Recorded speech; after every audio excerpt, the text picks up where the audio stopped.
Let's get straight into it. Of course, the big news this weekend, it is the first game for Ruben Amorim. Joe's very excited. Man United against Ipswich, of course. And we thought we'd milk it. We're not going to One more time. We've got one more in us. One more in us, lads. We've got one more in us. Again. Because there's a lot of intrigue around Amorim, isn't there, at the minute? Yeah, absolutely. You know, we've discussed his transfers, haven't we? We've discussed the move. Today, we're going to be talking about his best 11, the perfect side for him to set out. Because yesterday, he gave that interview, didn't he? He was quite revealing in his press conference about how he's going to play, how he's going to use his wing-backs. So today, we've set Abs the task of building out what we think is his best 11 throughout the course of the season, how he's going to eventually end. And sorry, by the way, no expense spared. We've now put a pitch on the Saturday social. I can't believe it. Look at that. Wow. Blue tacked it off. We blue tacked it all on. When you do get around to it, the magnets need a little bit more firm placement, don't they? Yeah, so should we start in goal then? Absolutely. I think it's an obvious place to start, right? Only one name here. Only one name. And for me, we recently did a Premier League team of the season so far on SDS, and he was in goal for me. I think he's been one of the best keepers in the league this season so far. Most clean sheets in the league, most amount of goals prevented, I think 3.9 this season. So he's been really, really good. And even from last season when he did struggle in Champions League nights, we watched one together, Bayern Munich, he did struggle. But he did really turn around. And I think in the league as well, he was underrated for sure. Do you think he's underrated, Jimbo? No, I don't, if I'm honest. I think that he had that. A lot of Man United goalkeepers, like De Gea, if you imagine it, that first season was tricky, and then he kind of he calmed down. He found his feet. I think he's done that, and I think with Amorim there'll be a lot of short passing, and he wants to be better with the ball. But I think there's an option for a ball over the top at times to a forward, and I think Onana's absolutely got that in his locker. So yeah. Before we talk about the system, there's a lot of talk. I don't know if you saw Gary Neville, as you alluded to. Very revealing, brilliant watch, actually, with Ruben Amorim. He talks about, revealed a lot, Ruben, didn't he? Talking about the system change, the way that we think we're going to play. What have you made of Ruben Amorim in these first few weeks and all the media and everything that's come with it? Because I've been quite impressed with what I've seen. Yeah, I think Ten Hag, maybe the interviews are such a big thing because you've got to sort of bring everyone in. And I think his emotional intelligence is probably his superpower amongst everything else. I think that he talks about clarity a lot. And I think it's a tough one for Man United fans because, you know, you're scared because it's gone wrong several times. But, you know, what else can you do apart from kind of go again? And so you want someone to kind of hold your hand a little bit. But I think also often when a manager goes, you're looking for what was a problem with that manager. And with him, he talks about clarity, one idea. Yeah. And so the one thing that team's going to know is that how they're going to play. He's got no problems with that, and we've all talked about it. So there'll be clarity there, and he's got emotional intelligence. So I think he's spoken really well so far. I think he spoke really well. And the non-negotiables you mentioned, the work rate, was very, very strong on that. As a United fan, we haven't actually spoken to you about the appointment. So what are your thoughts on the appointment itself? I spoke last time I was on here about the Ineos era and how much that was a big difference for us compared to the Glazer ownership. I think this has been them getting their man. And it really shows, obviously, with him getting a head coach, with the length of his contract, I think he's a really astute someone that they brought in very well. And it was always quite rapid as well. It was getting him in from Sporting, making him make a big decision. 11 wins in a row that they had at Sporting. Was one of the, I think, the only team in Europe that had that win streak throughout the whole season, hadn't dropped points or even lost a game. So him doing that was really, really exceptional. And Ineos doing that, seems like they got their man. Especially when you hear him speak, he speaks about how him speaking to these guys was really important for them to all be on the same page. This is the manager they want to go forward with.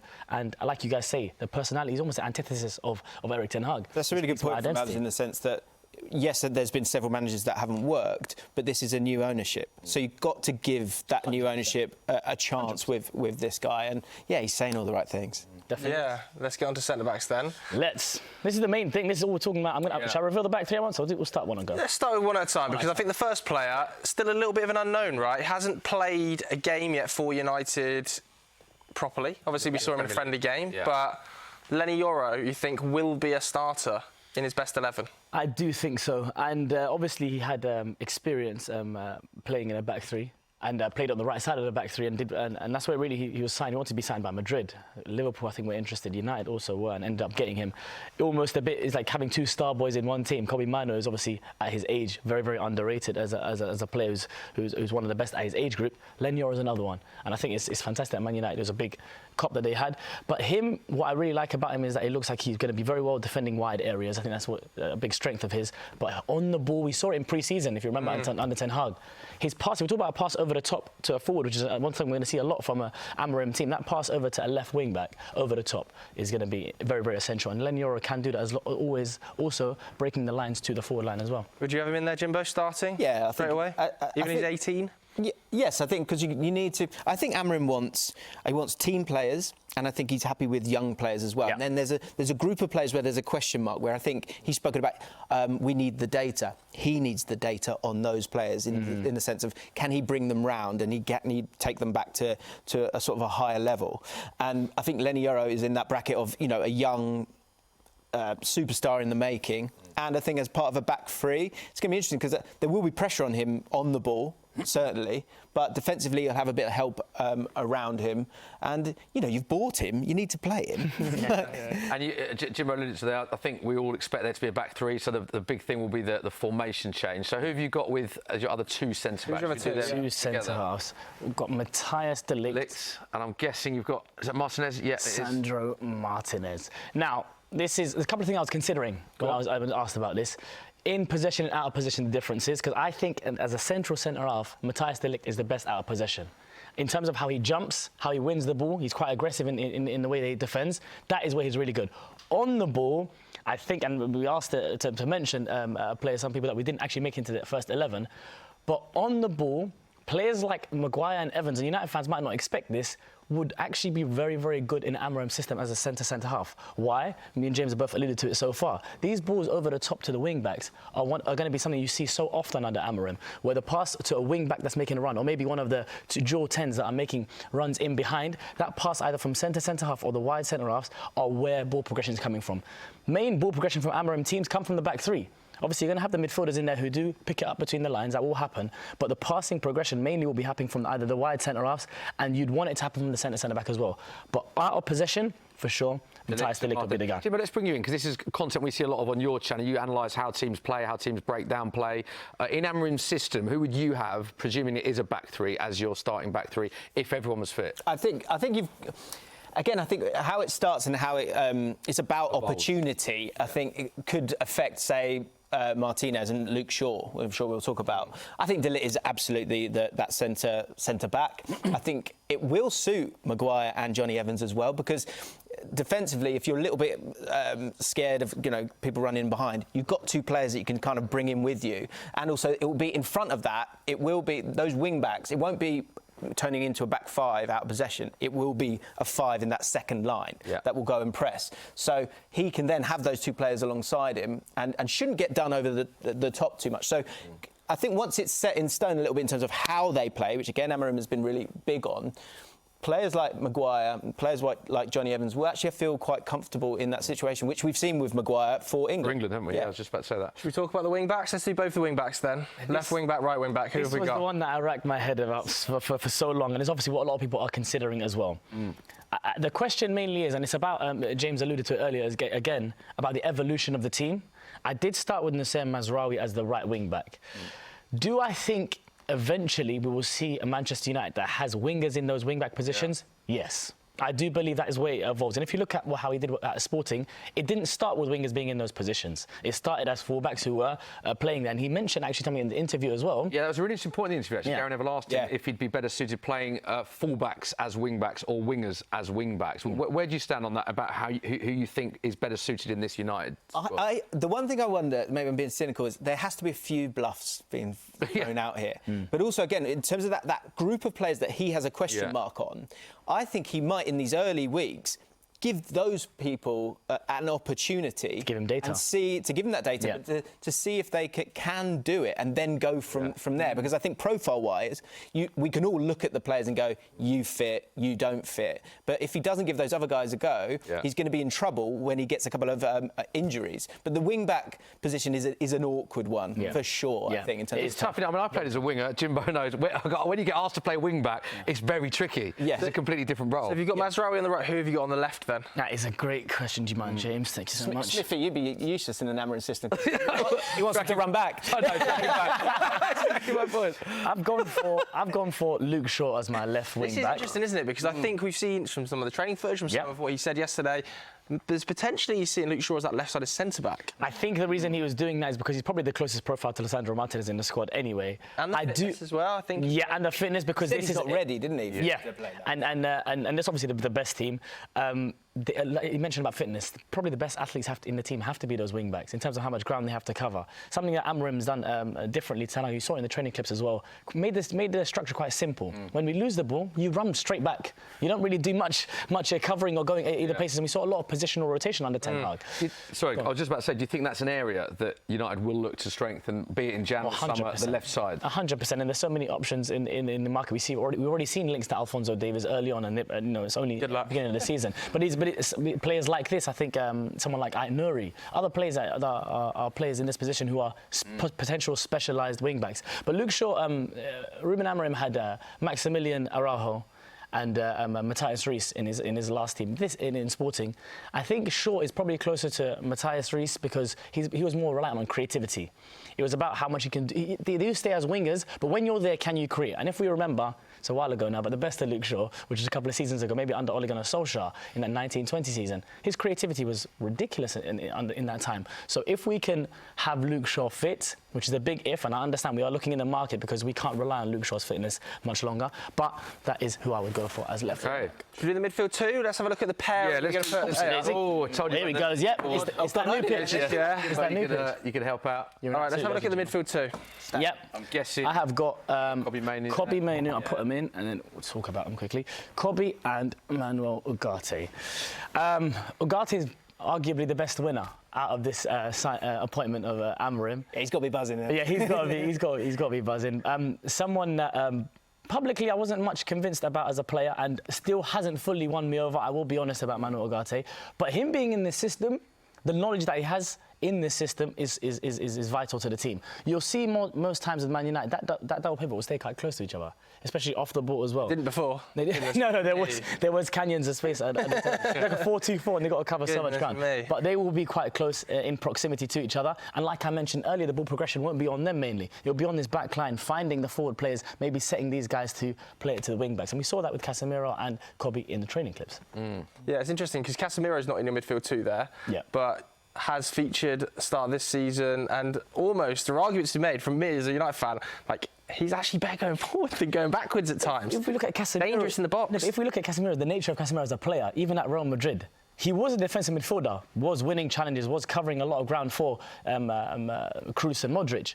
But in possession, he would stay in and around the final third. He had an eye for goal. He would crash the box. As an 8 basically this season, arguably one of Man United's better midfielders, and that's with Ugarte being next to him, covering the ground for him. But this pivot, I believe, is probably the best that we have at the club right now. We'll see the players around there, Kroos and Modric, not bad. Not quite, yeah. They're all right. They're not too bad at football. Number 10 then next. The 10s. They're 2 number 10s, yeah. Yeah, give us. I've gone, do you mind, Bruno Fernandes at the left 10 for me? Yep. And Amad Diallo on the right 10. Hey. Just give us the reasons behind those two. Yeah, I think Bruno Fernandes is brilliant. I love it. In half spaces, they're in the half spaces. I love it.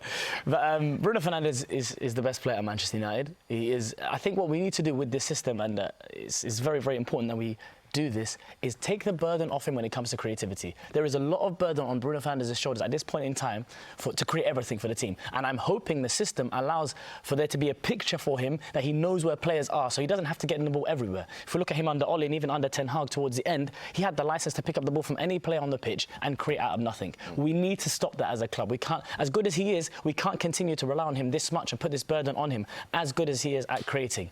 We look at Amad Diallo, a lot of different options could be playing in this position. Rashford could be, Garnacho could be, many other players could be, even someone like Xerxes could be found in one of these. Yeah, I wanted to ask Jimbo about Mason Mount. He's a player that's played 15% of Manchester United Premier League minutes since the start of last season. Obviously, we know he's had his injuries. But it's interesting listening to Amorim in that interview. He talks a lot about the non-negotiables, the work rate. Do you think Mason Mount is a player that you might see a lot more game time of under a system like this? Yeah, I totally understand why Abs has not put him in this 11, because when I was sort of looking at it myself, what is important is I think you need to have at least 2 in every position, right? Absolutely. But I do keep looking at Mason Mount and thinking this is a great fit here, because I think he can take information on board really quickly. He'll kind of do what he's told, and that sounds like it's not that much of a compliment, but I think he's very smart as a footballer as well. And I think in these spaces, having the stamina to press or make underlapping runs, which I think with the wing backs, especially if you've got Luke Shaw and Mazraoui, you're going to need those underlapping runs at times just to kind of stretch it, as well as the centre forward. Mason Mount, if fit, he's absolutely got that in his locker to do it. I mean, I do like Amad Diallo as a shout here because I think Marcus Edwards has been a great player for Lisbon, and if you watch the sort of goals that he scores and the way that Amad Diallo plays as well, there's some really nice stuff there. But another option, I think, is someone that can drive into this corner here. So Marcus Rashford, also another good option. Yeah, as well. I think he's maybe United's most on-form player as well. Like he in the last sort of 4 weeks has had the biggest uptick under Ruben van Nistelrooy since obviously Erik ten Hag left. He's found some genuine form, so I can definitely see why you've got him in that 10th begs the question place. as to why he wasn't playing a lot more before. But another thing about Mason, another quick thing about Mason Mount as well is that he could also find himself in this Cobby position in here. And I think that's something that he could do as well, where he is an all-round midfielder, all-action midfielder, can crash the box, arrive late into the box. But let me go to my number 9. And this is an interesting one, because we have spent over £100 million on two strikers. But I'm not picking either of them. You're not picking Hoyland? So let's put him up and we'll talk about him. Either of them. And you're putting him in, interestingly, as a number 9? Yes. That's where you see Rashford in his best position under Amorim? If you were to ask me about Rashford's best position a couple of years ago, I would say he's not a number 9. He's a left winger and play him only there, because I thought his back to play, when his back is to goal, his back to goal play isn't his best trait. But in this system, the way that Amorim wants his 9 to play, running the channels, stretching defences, finding yourself on one-on-one positions in front of goal, I am one of those United fans who can't give up on Marcus Rashford. No. Jimbo, where do you think not give up Marcus on him, Rashford's and I best think position he will could be do well in this system? I can understand why you would put him there. I think he's like, when I've said those different brackets, he's in the question mark bracket. So I think you give him an opportunity, you sit him down and go, where do you want to play? He goes, well, I think I'm a striker, maybe. He goes, OK, off you go. I think Rasmus Højlund is, in terms of the work rate you're going to get, in terms of taking players away, running channels time after time, I believe that you've really got to give Rasmus Højlund, because he is absolutely the perfect profile for that position.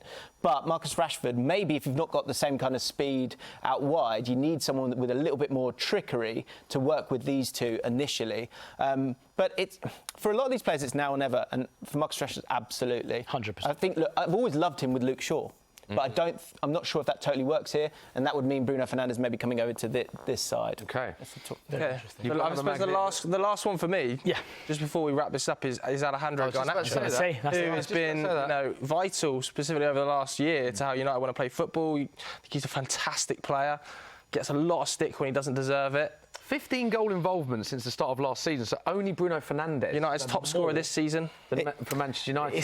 Listen, but not in your starting 11. He's not. And like I mentioned earlier, the evolution of the squad could mean that Alejandro Garnacho finds himself maybe as a left wing back, could find himself in one of the dual 10 positions. 100%, he definitely could.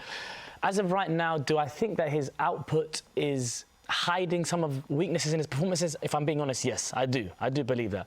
But I also do believe he comes under unnecessary amounts of stick as well. But we look at the evolution of Garnacho as a player. Started off as someone that was impacting the game, coming off the bench. And that's why he was, remember him with a 49 on his back. Sensational Garnacho coming off the bench and was impacting games all the time. He can still offer something if he doesn't start. And that's, I think, something I'm reliant upon if he's not in my starting 11, is that when he comes off the bench, will impact games and score those goals that has been doing this season. He'll be played as a left wing back at some point, and what people need to get out of their minds is that it's not really a left wing back. It's actually more so of a left winger. As I said, out of possession, you stay in that midfield line. So even if you think of, say, like Chelsea, with their 2 wide players, they're known as wingers, so you let it go. Garnacho's that similar kind of player, and the whole point is to give them width. So, and also the thing to remember is, you can have someone a little bit more defensive on the other side, which allows you to have a better shape. And Luke Shaw, and I want him to be fit, we all do, he's not going to, be fit all the time, or he's not going to be able to play 3 games in a week. So you're going to have to try other players there. Yeah, I love that. Interesting debate there. There is confirmation of who Abs thinks will be Man United starting 11 when everyone's fit in the new Amorim system. As always, let us know what you think of those selections at home.